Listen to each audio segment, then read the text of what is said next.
Baby ഡാമിന് മുകളിലെ concreting, leading ചാനലിന്റെ വൃത്തിയാക്കൽ, ഡ്രെയിനേജ് ഹോളിന്റെ റീമിംഗ്, വനം പരിസ്ഥിതി മന്ത്രാലയത്തിന്റെ അനുമതിയോടെ ഡാം മുതൽ വള്ളക്കടവ് വരെയുള്ള റോഡിന്റെ പുനർനിർമ്മാണം എന്നിവയ്ക്കാണ് തമിഴ്നാടിന് അനുമതി ലഭിച്ചിരിക്കുന്നത്. സുപ്രീം കോടതി നിയോഗിച്ച ഉന്നതതല സംഘത്തിന്റെ മേൽനോട്ടത്തിലാവണം നിർമ്മാണ പ്രവർത്തനങ്ങളെന്നും നിർദ്ദേശമുണ്ടായിരുന്നു. എന്നാൽ സംഘത്തിന്റെ സന്ദർശനത്തിന് മുൻപ് തന്നെ തമിഴ്നാട് പ്രാരംഭ പ്രവർത്തനങ്ങൾ തുടങ്ങിയിരുന്നു. പ്രാരംഭ പ്രവർത്തനങ്ങൾ മാത്രമാണ് ഡാമിൽ നടത്തിയതെന്നും നിർമ്മാണ പ്രവർത്തനങ്ങൾ ചൊവ്വാഴ്ച മുതലാണ് ആരംഭിച്ചതെന്നും തമിഴ്നാട് സൂപ്രണ്ടിംഗ് എഞ്ചിനീയർ മോഹനസുന്ദരം പറഞ്ഞു.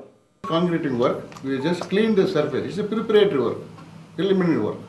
Relaying of wearing coat over baby dam. Damaged wearing coat. That has to be renewed. That's the work. സംസ്ഥാന irrigation superintending engineer George Joseph, Tamil Nadu superintending engineer Mohanasundaram, കേന്ദ്ര ജലകമ്മീഷൻ പ്രതിനിധി LK തനേജ എന്നിവരായിരുന്നു ഡാം സന്ദർശിച്ച സംഘത്തിലുണ്ടായിരുന്നത്.